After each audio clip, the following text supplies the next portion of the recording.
Hello everyone, आज हम पढ़ेंगे एक chapter 6 class 7 science that is physical and chemical changes. बहुत ही इंटरेस्टिंग चैप्टर है गाइस, आपको पढ़ने में मज़ा आएगा। आप इसकी वीडियो को ध्यान से देखिए, समझने की कोशिश कीजिए कि फिजिकल चेंजेस के और केमिकल चेंजेस क्या होते हैं, किन्हें कहते हैं। तो चलिए हम अपनी वीडियो को स्टार्ट करते हैं। चेंज एक कॉन्टिन्यूअस प्रोसेस है। हमारे चारों तरफ बहुत सारे चेंजेस हमेशा होते रहते हैं। कहा जाता है कि बदलाव ही सृष्टि का नियम है। Change is the law of nature. चलिए कुछ एग्जाम्पल्स देखते हैं उन चेंजेस के जो हमारी सराउंडिंग्स में हमेशा होते रहते हैं। बचपन से लेके आज तक आपकी बॉडी में कितने सारे चेंजेस हुए हैं। आपकी हाइट बढ़ी, वेट बढ़ा, हेयर बढ़े, नेल्स बढ़े, ये सब क्या है? Change in size, right. इसी तरह का चेंज प्लांट्स और एनिमल्स में भी देखने को मिलता है। एक छोटे से सीड से देखते ही देखते एक इतना बड़ा ट्री बन जाता है। Again change in size. सर्दियों में टेम्परेचर बहुत लो हो जाता है, गर्मियों में बहुत गर्मी पड़ती है, टेम्परेचर बहुत हाई होता है, दिन का टेम्परेचर गर्म होता है, रातें ठंडी होती हैं। ये सब क्या है? Change in temperature. हमारे सोलर सिस्टम के सारे प्लैनेट्स सन के चारों तरफ रिवॉल्व कर रहे हैं। चेंज इन पोजीशन, कॉन्टिन्यूसली अपनी पोजीशन चेंज कर रहे हैं, राइट। इसी तरह से सनराइज और सनसेट के टाइम आपको स्काई ऐसी येलोइश दिखती है, जबकि दिन में देखिए तो स्काई ऐसी ब्लूइश होती है। रात के समय स्काई अपीयर होती है डार्क ब्लैक कलर की। ये कैसा चेंज हुआ? Change in colour. सिमिलरली जब आप पानी बॉईल करते हैं, वाटर को बॉईल करते हैं, तो वो वेपर्स में कन्वर्ट होता है, राइट। तो यहाँ लिक्विड जो है वो गैस में कन्वर्ट होता है। और जब हम आइस को मेल्ट करते हैं, आइस क्यूब को मेल्ट करते हैं, तो वहां वाटर की सॉलिड स्टेट किस में कन्वर्ट हो रही है? लिक्विड स्टेट में, राइट। Solid to liquid. तो ये कैसे चेंजेस हुए? Change in state. वाटर की ही स्टेट एक स्टेट से दूसरे स्टेट में चेंज हो रही है, liquid to gas, solid to liquid, right. तो ये थे कुछ एग्जांपल्स उन चेंजेस के जो हम डेली लाइफ में ऑब्जर्व करते रहते हैं। ऑलराइट, तो हमने क्लास 6 में बात की थी कि चेंजेस को दो तरह से क्लासिफाई किया जाता है, रिवर्सिबल एंड इरिवर्सिबल चेंजेस में, राइट। चलिए इसे रिवाइज कर लेते हैं। तो रिवर्सिबल चेंजेस वो चेंजेस थे जिन्हें रिवर्स किया जा सकता है, जिनमें चेंज सब्सटेंस को उसकी ओरिजिनल फॉर्म में वापस ऑब्टेन किया जा सकता है। ऐसे चेंजेस में कोई भी नया सब्सटेंस फॉर्म नहीं होता। एग्जाम्पल से समझते हैं। जैसे हमारे पास यहाँ एक पेपर है जिससे हमने ये पेपर बोट बना ली, बट अब हमें ये पेपर, हमारा ओरिजिनल सब्सटेंस वापस चाहिए। क्या हमें मिल सकता है? मिल सकता है। आपको सिर्फ इस पेपर को खोलना है, इसे खोलना है और आपको आपका पेपर वापस मिल जाएगा। तो ये किस तरह का चेंज हुआ? Reversible change. आपको आपका ओरिजिनल सब्सटेंस वापस मिल गया, आपने पूरे चेंज को रिवर्स कर दिया, राइट। सिमिलरली यहाँ पर भी एक पेपर था जिसको आपने क्रश कर दिया, पर अब आपको आपका पेपर वापस चाहिए। मिल जाएगा? मिल जाएगा। सिर्फ पेपर को खोलिए, आपको आपका पेपर वापस मिल जाएगा। तो कैसा चेंज हुआ? Reversible change. आपने चेंज को रिवर्स कर दिया। ऑलराइट, चलिए तो देखते हैं इरिवर्सिबल चेंजेस किन्हें कहते हैं। इरिवर्सिबल चेंजेस वो चेंजेस जिन्हें हम रिवर्स नहीं कर सकते। ये चेंजेस परमानेंटली हो जाते हैं और इनमें कोई नया सब्सटेंस बनता है। आप अपना ओरिजिनल सब्सटेंस वापस नहीं ले सकते। एग्जाम्पल से समझते हैं। जैसे कि उसी पेपर से जिससे हमने पेपर बोट बनाई थी, अब हमने उस पेपर को जला दिया, बर्न कर दिया। अब पेपर की तो ऐश और स्मोक बन गया, राइट।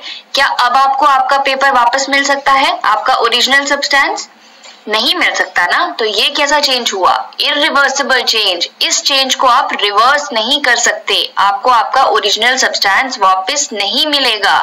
और इस चेंज में नए सब्सटेंसेस भी बने। क्या बना? ऐश और स्मोक प्रोड्यूस हुई, राइट। पेपर की ऐश बन गई ना, राख बन गई। एक और एग्जाम्पल देखते हैं। चेंज इन साइज जिसकी हमने बात की थी, आपका बॉडी साइज, ये भी इरिवर्सिबल है। एक बार बड़े होने के बाद आप छोटे तो नहीं हो सकते ना दोबारा। सो ये कैसा चेंज हुआ? Irreversible change. ऑलराइट, तो रिवर्सिबल और इरिवर्सिबल चेंजेस के बारे में समझने के बाद अब टाइम है कि हम समझें कि चेंजेस को दो और तरह से भी क्लासिफाई किया जाता है, और वो है physical and chemical changes. Right, ये है हमारा chapter physical and chemical changes. चलिए पढ़ते हैं फिजिकल चेंजेस क्या होते हैं। Alright, so change in the physical properties, अगर किसी सब्सटेंस की फिजिकल प्रॉपर्टीज में चेंज हो, यानी कि size, shape, form, colour, state, तो उसे हम कहेंगे फिजिकल चेंज।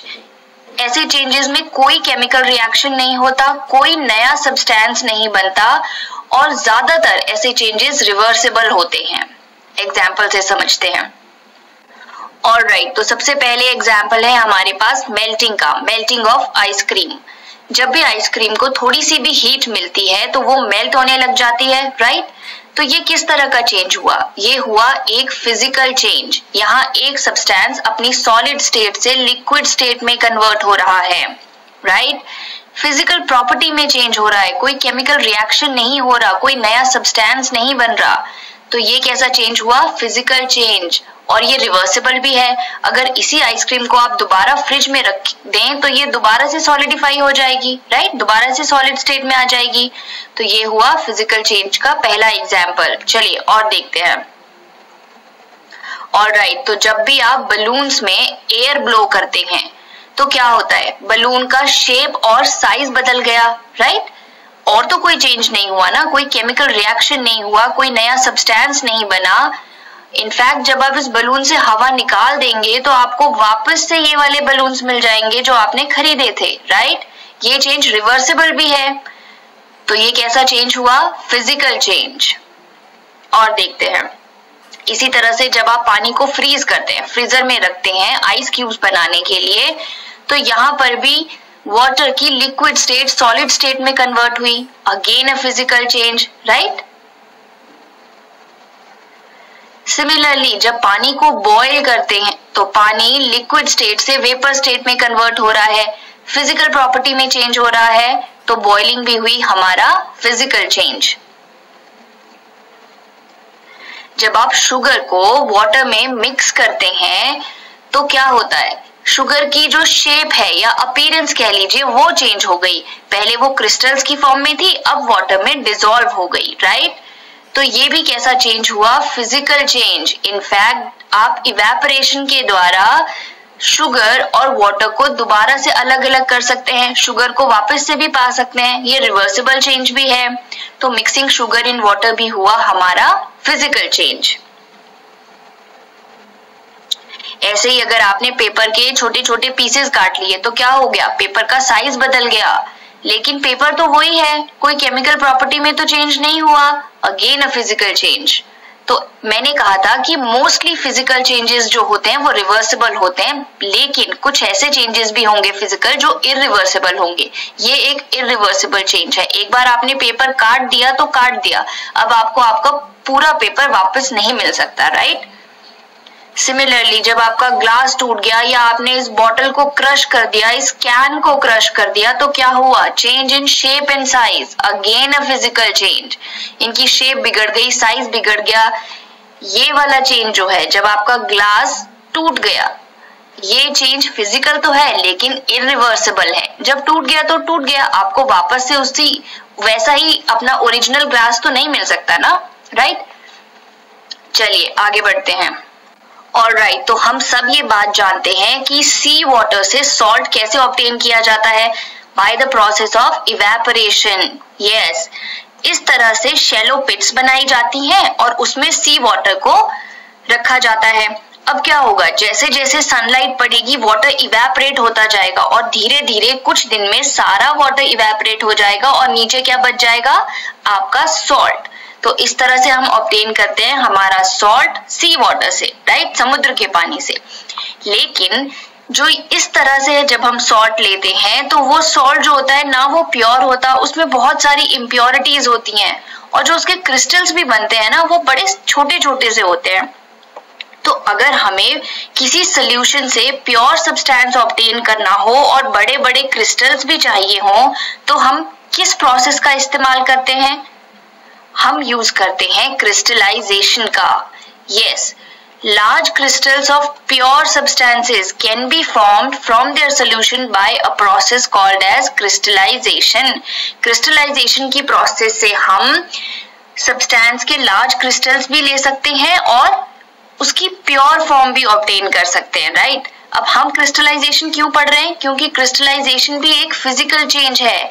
इसमें क्या होगा कि जो सब्सटेंस है वो पहले लिक्विड स्टेट में था, डिसॉल्व था, उसको हम उसकी सॉलिड स्टेट में ऑब्टेन कर रहे हैं, सिर्फ चेंज इन स्टेट हो रहा है। तो क्रिस्टलाइजेशन भी एग्जाम्पल हुआ एक फिजिकल चेंज का। अब आपकी बुक में एग्जाम्पल दिया है कि हम कैसे कॉपर सल्फेट के सोल्यूशन से कॉपर सल्फेट के क्रिस्टल्स ऑब्टेन कर सकते हैं। ये देखिए, ये है कॉपर सल्फेट का सोल्यूशन और हमें उसके क्रिस्टल्स चाहिए, ऐसे बड़े बड़े प्योर क्रिस्टल्स। तो वो हम कैसे करेंगे? By the process of crystallisation. करना क्या है? कुछ खास नहीं, पहले वाटर लीजिए एक बीकर में और थोड़ा से few drops of dilute sulphuric acid डालिए। अब पानी को बॉईल कीजिए। जब आप पानी बॉईल होने लग जाए तो उसमें कॉपर सल्फेट का पाउडर डालिए धीरे धीरे और कॉन्टिन्यूसली स्टर करते रहिए, राइट? कॉपर सल्फेट के सोल्यूशन को मिक्स करते रहिए और स्टर करते जाइए।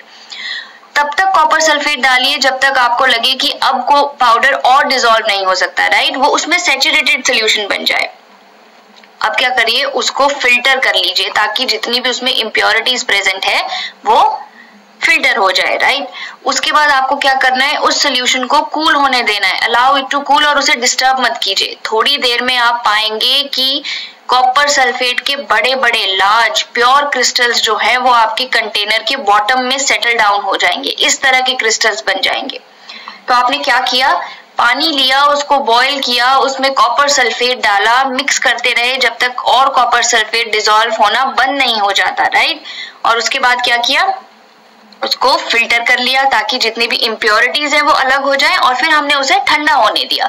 और जब वो ठंडा हो गया तो इस तरह के क्रिस्टल्स जो है आपके बीकर के बॉटम में सेटल डाउन हो जाएंगे। तो ये है प्रोसेस ऑफ क्रिस्टलाइजेशन। क्या? A process to obtain crystals from a solution.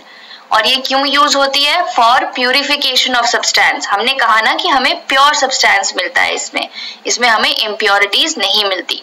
Alright, तो फिजिकल चेंजेस के बारे में हमने सब कुछ पढ़ लिया। That change in any of the physical property, size, shape, form, colour, state, वो फिजिकल चेंज हुआ। कोई केमिकल रिएक्शन नहीं होता, कोई नया सब्सटेंस नहीं बनता, और ऑफन जनरली ऐसे चेंजेस जो होते हैं वो रिवर्सिबल होते हैं। तो अब बारी है ये समझने की कि केमिकल चेंजेस क्या होते हैं। चलिए केमिकल चेंजेस के बारे में पढ़ते हैं। तो केमिकल चेंजेस हुए वो चेंजेस जहां चेंज होगा केमिकल प्रॉपर्टीज में। यहाँ पर केमिकल रिएक्शन भी होता है और एक या उससे ज्यादा नए सब्सटेंस भी बनते हैं। बेसिकली एकदम फिजिकल चेंजेस के ऑपोजिट, राइट? और जनरली ये चेंजेस जो होते हैं वो इररिवर्सिबल होते हैं। तो क्या कहा हमने कि change in the chemical properties involves chemical reaction. एक और उससे ज्यादा न्यू सब्सटेंस बनेंगे और जनरली ये चेंजेस जो हैं वो इररिवर्सिबल होते हैं। चलिए एग्जांपल्स देखते हैं। फोटोसिंथेसिस, यस, फोटोसिंथेसिस जिस प्रोसेस से प्लांट्स अपना खाना बनाते हैं, अपना फूड बनाते हैं, ये एक केमिकल चेंज है। कैसे? कार्बन डाइऑक्साइड और वाटर मिलते हैं सनलाइट की प्रेजेंस में और बनाते हैं carbohydrates and oxygen. New substances form हो रहे हैं, केमिकल रिएक्शन हो रहा है। तो कैसा चेंज हुआ? Chemical change. डाइजेशन, जिसमें complex food substances simpler substances में कन्वर्ट होते हैं। कार्बोहाइड्रेट सिंपल शुगर में, प्रोटीन अमीनो एसिड्स में, fats fatty acids and glycerol में। ये भी हुआ एग्जांपल केमिकल चेंज का। ऑलराइट, सिमिलरली आपने कर्ड जो हम मिल्क से बनाते हैं उसमें क्या होता है? वो भी एक केमिकल चेंज है। इसमें जो लैक्टोबैसिलस बैक्टीरिया होता है वो लैक्टोज जो मिल्क में प्रेजेंट होता है उसको कन्वर्ट करता है लैक्टिक एसिड में, और ये चेंज इरिवर्सिबल भी है। आप दोबारा से कर्ड से मिल्क तो नहीं बना सकते ना। तो ये कैसा चेंज हुआ? Chemical change. इसमें लैक्टोज जो है वो कन्वर्ट हो जाता है लैक्टिक एसिड में, नया सब्सटेंस बन गया। तो ये हो गया केमिकल चेंज। ऑलराइट, तो आपने ओजोन लेयर के बारे में तो सुना ही होगा। ओजोन लेयर जो हमारे स्ट्रेटोस्फेयर में प्रेजेंट है और हमें हार्मफुल यूवी रेडिएशन से बचाती है, राइट? तो जो ओजोन मॉलिक्यूल होता है वो यूवी रेडिएशन को एब्जॉर्ब करता है और उसका ब्रेक डाउन हो जाता है ऑक्सीजन मॉलिक्यूल और ऑक्सीजन एटम में। इसलिए हम कहते हैं कि break down of ozone molecule जो है वो भी एक केमिकल चेंज है। ओजोन एक नेचुरल शील्ड की तरह काम करती है against UV radiation, right? UV radiation is very harmful. चलिए आगे बढ़ते हैं। ऑलराइट, तो ये थे कुछ एग्जाम्पल केमिकल चेंजेस के। अब आपकी बुक में कुछ एक्सपेरिमेंट्स दिए हैं आपको केमिकल चेंजेस समझाने के लिए, राइट? तो चलिए उन एक्सपेरिमेंट्स को भी देख लेते हैं। ऑलराइट, तो हमारा फर्स्ट एक्सपेरिमेंट है बर्निंग ऑफ मैग्नीशियम रिबन। करना क्या है, एक छोटा सा पीस लेना है मैग्नीशियम रिबन का। मैग्नीशियम रिबन क्या होता है, ये है मैग्नीशियम रिबन, मैग्नीशियम मेटल का बना हुआ ये स्ट्रिप, इसे कहते हैं हम मैग्नीशियम रिबन। इसे लीजिए, उसके बाद इसे क्लीन कीजिए सैंड पेपर से और उसके बाद इसे एक कैंडल के नजदीक ले जाइए और इसे बर्न कीजिए। ऑलराइट, ऐसे कैंडल के नजदीक ले जाइए और इस मैग्नीशियम रिबन को बर्न कीजिए। आप नोटिस करेंगे कि जब ये रिबन ऑफ मैग्नीशियम बर्न होगा तो ये एक ब्रिलियंट व्हाइट कलर की लाइट प्रोड्यूस करेगा। देखिए, ब्रिलियंट व्हाइट कलर की लाइट प्रोड्यूस करेगा। एक्चुअली फिर क्या होगा, जब ये पूरी तरह से बर्न हो जाएगा तो ये एक व्हाइट पाउडरी सब्सटेंस बना देगा, एक व्हाइट पाउडरी ऐश। होता क्या है कि जब मैग्नीशियम बर्न होता है तो वो ऑक्सीजन के साथ रिएक्ट करता है और बनाता है मैग्नीशियम ऑक्साइड। क्या कहा हमने, जब मैग्नीशियम रिबन को आप बर्न करेंगे तो वो ऑक्सीजन के साथ रिएक्ट करेगा और बनाएगा मैग्नीशियम ऑक्साइड। ठीक है, और ये जो पाउडरी ऐश है, व्हाइट कलर का पाउडर है, ये और कुछ नहीं मैग्नीशियम ऑक्साइड है जो मैग्नीशियम रिबन के बर्न करने से बनेगा। तो यहाँ जब आप उसको बर्न करेंगे, ये देखिए यहाँ कलेक्ट हो गया व्हाइट कलर का पाउडरी सब्सटेंस जो कि है मैग्नीशियम ऑक्साइड। तो ये था आपका experiment burning of magnesium ribbon, जिसमें आपको मैग्नीशियम रिबन लेना है, उसे बर्न करना है। आप देखेंगे कि वो व्हाइट कलर की लाइट प्रोड्यूस करेगा जब वो बर्न होगा और यहाँ जो है हमारे पास मैग्नीशियम ऑक्साइड इकट्ठा हो जाएगा, व्हाइट कलर का सब्सटेंस, व्हाइट कलर के पाउडर जैसा। और जो ये मैग्नीशियम रिबन बर्न होते हुए जो ये व्हाइट लाइट प्रोड्यूस होती है, इसको ज्यादा देर तक नहीं देखना चाहिए, it is dangerous for your eyes. Alright, ठीक है। इसके बाद आपको क्या करना है, ये जो मैग्नीशियम ऑक्साइड जो बना, ये जो ऐश आपकी बनी, इसको थोड़े से वाटर में मिक्स करिए, थोड़ा मिक्सचर को अच्छी तरह से स्टर कर लीजिए और फिर इसको रेड और ब्लू लिटमस पेपर से चेक कीजिए कि ये एसिड है या बेस। आप पाएंगे कि it will turn red litmus blue. Magnesium oxide को जब आप वाटर से डिसॉल्व करेंगे तो रेड लिटमस जो है वो ब्लू हो जाएगा, ब्लू ब्लू ही रहेगा। तो यानी कि क्या हुआ, एक्चुअली में जो मैग्नीशियम ऑक्साइड था, जो मैग्नीशियम ऑक्साइड की ऐश थी, जब आपने उसको वाटर में मिलाया तो वो बन गया magnesium hydroxide. Alright, magnesium hydroxide. और मैग्नीशियम हाइड्रोक्साइड एक बेस है, इसलिए उसने रेड लिटमस पेपर को ब्लू कर दिया और ब्लू पेपर ब्लू ही रहेगा। इनफैक्ट अगर आप सिर्फ मैग्नीशियम ऑक्साइड को भी चेक करते कि वो एसिड है या बेस, तो वो भी रेड लिटमस को ब्लू कर देता, क्योंकि मैग्नीशियम ऑक्साइड भी एक बेस है। ऑलराइट, आप समझ गए ये बर्निंग ऑफ मैग्नीशियम रिबन वाला एक्सपेरिमेंट। तो अब हमें क्या पता लग गया कि बर्निंग ऑफ मैग्नीशियम रिबन और dissolving magnesium oxide in water जो अभी हमने किया, ये दोनों क्या है, केमिकल चेंजेस। क्यों, क्योंकि जब हमने बर्निंग ऑफ मैग्नीशियम रिबन की तो मैग्नीशियम ऑक्सीजन से मिला और बनाया मैग्नीशियम ऑक्साइड। केमिकल रिएक्शन हुआ, नए सब्सटेंसेस बने, केमिकल चेंज, राइट। उसी तरह से फिर हमने जब इस मैग्नीशियम ऑक्साइड को लिया, इस पाउडरी ऐश को लिया और वाटर के साथ डिसॉल्व किया तो क्या बना था, मैग्नीशियम हाइड्रोक्साइड, राइट। तो ये भी क्या हुआ, केमिकल चेंज।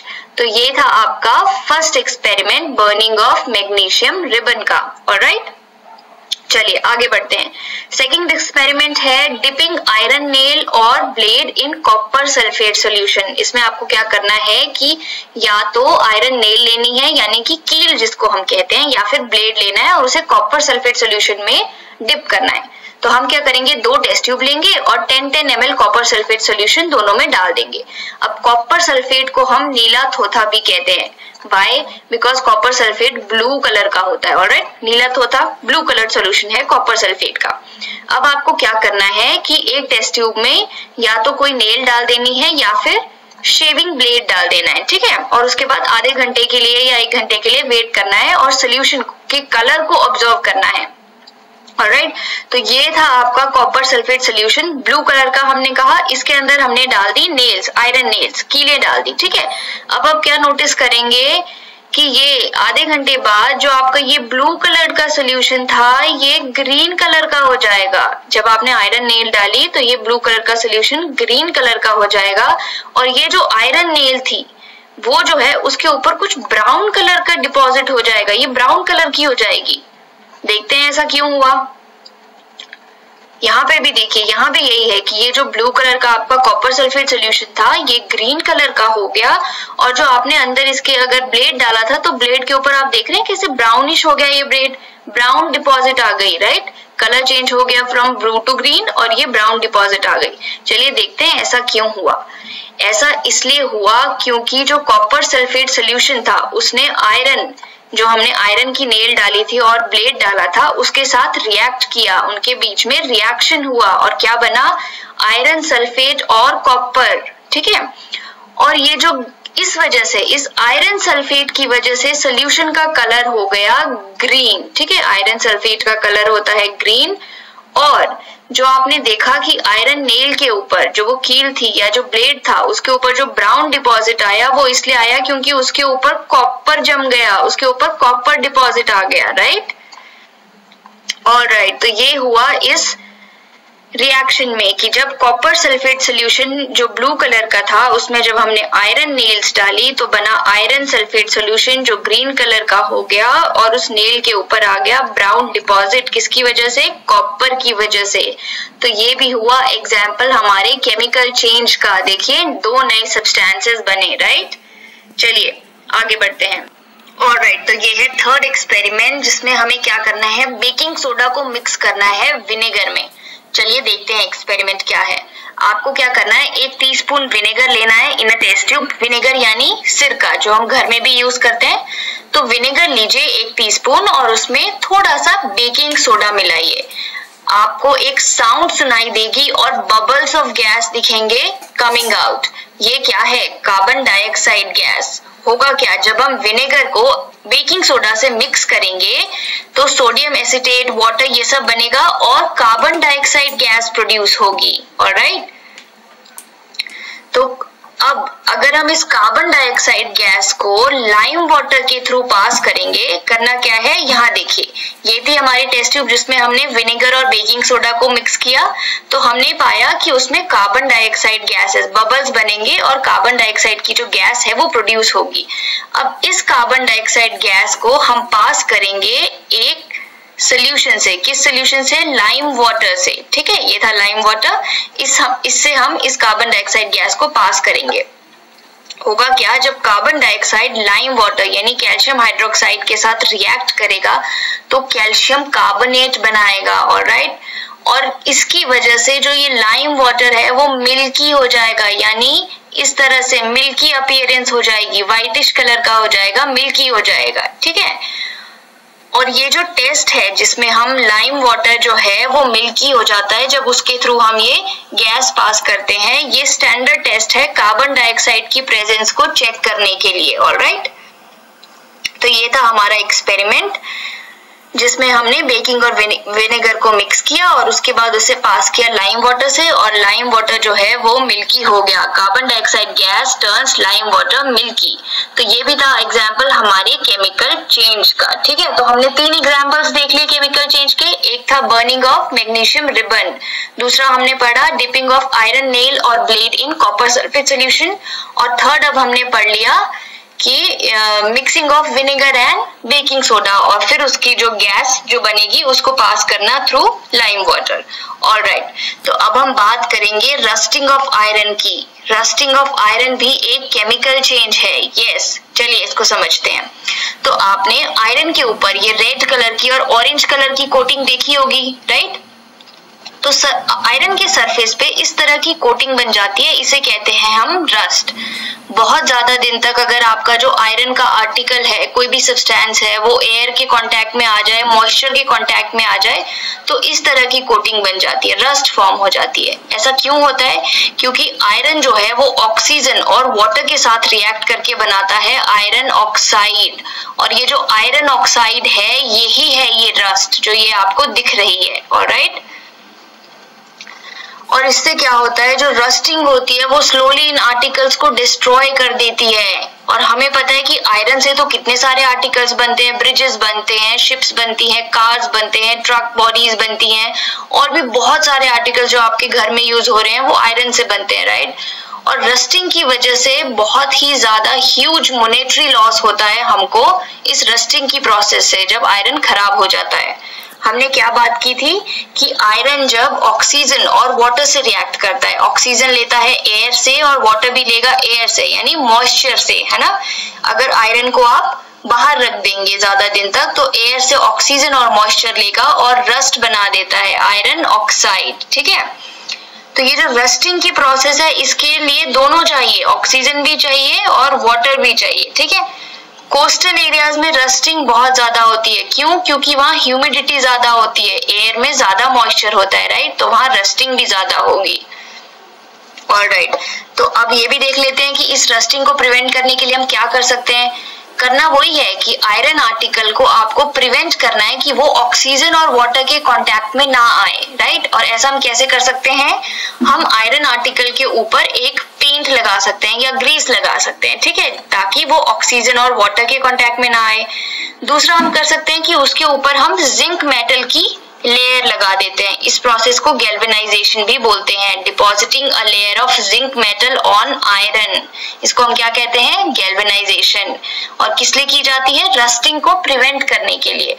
और एक और चीज हम क्या कर सकते हैं, इसी तरह से हम क्रोमियम मेटल की भी डिपॉजिट या मतलब उसकी लेयर जो है वो हम आयरन के ऊपर लगा सकते हैं, तो इस तरह से हम रस्टिंग को प्रिवेंट कर सकते हैं। ऑलराइट, अब आपने नोटिस किया होगा कि जब भी हमने केमिकल चेंजेस देखे उनमें केमिकल रिएक्शंस के साथ साथ कुछ और चीजें भी हुई, कुछ चेंजेस हुए, जैसे किसी केमिकल रिएक्शन में हीट प्रोड्यूस हुई, राइट, किसी में लाइट प्रोड्यूस हुई, किसी में साउंड प्रोड्यूस हुई, किसी में कुछ स्मेल आई, जब रिएक्शन हुआ तो स्मेल प्रोड्यूस हुई, किसी का कलर चेंज हो गया और किसी में कोई गैस भी प्रोड्यूस हुई, राइट। कुछ एग्जांपल्स देख लेते हैं, जैसे जब हमने बर्निंग की किसी भी चीज की, हम पेपर की भी बर्निंग करते हैं या मैग्नीशियम रिबन की बर्निंग करते हैं, तो क्या होता है, हीट प्रोड्यूस होती है, राइट, हीट प्रोड्यूस होती है।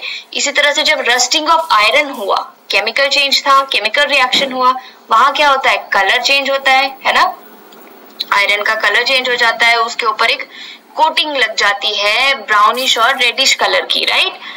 इसी तरह से जब हमारा खाना सड़ जाता है उसमें भी केमिकल चेंजेस होते हैं, तो क्या होता है, अनप्लेजेंट सी स्मेल आती है, राइट। और जब हम बेकिंग सोडा को हमने विनेगर के साथ मिक्स किया था तो क्या हुआ था, कार्बन डाइऑक्साइड गैस भी बनी थी। तो ये सारे कुछ चेंजेस हैं जो तब होते हैं जब कोई केमिकल रिएक्शन होता है, कोई कलर चेंज हो जाता है, कुछ स्मेल आती है या गैस प्रोड्यूस होती है, हीट प्रोड्यूस होती है, लाइट प्रोड्यूस होती है। ऑलराइट, तो एंड में बात कर लेते हैं इंपॉर्टेंस ऑफ केमिकल चेंजेस की। Chemical changes are really important in our lifes, ठीक है। All new substances are formed as a result of chemical changes. For example, extraction of metal from its ore, जब भी हम किसी metal को उसके ओर से एक्सट्रैक्ट करते हैं तो उसमें भी series of chemical changes are involve, बहुत सारे केमिकल रिएक्शंस होते हैं। ऑलराइट, ऐसे ही जब मेडिसिन्स प्रोड्यूस होती हैं तो उसमें भी बहुत सारे केमिकल रिएक्शंस होते हैं, फिर हमारी मेडिसिन्स बनती हैं। ऐसे ही बहुत से यूजफुल नए न्यू मटेरियल्स हैं, राइट, जैसे plastic, soaps, detergent, salts, acid basis, जो केमिकल रिएक्शन से ही प्रोड्यूस हो।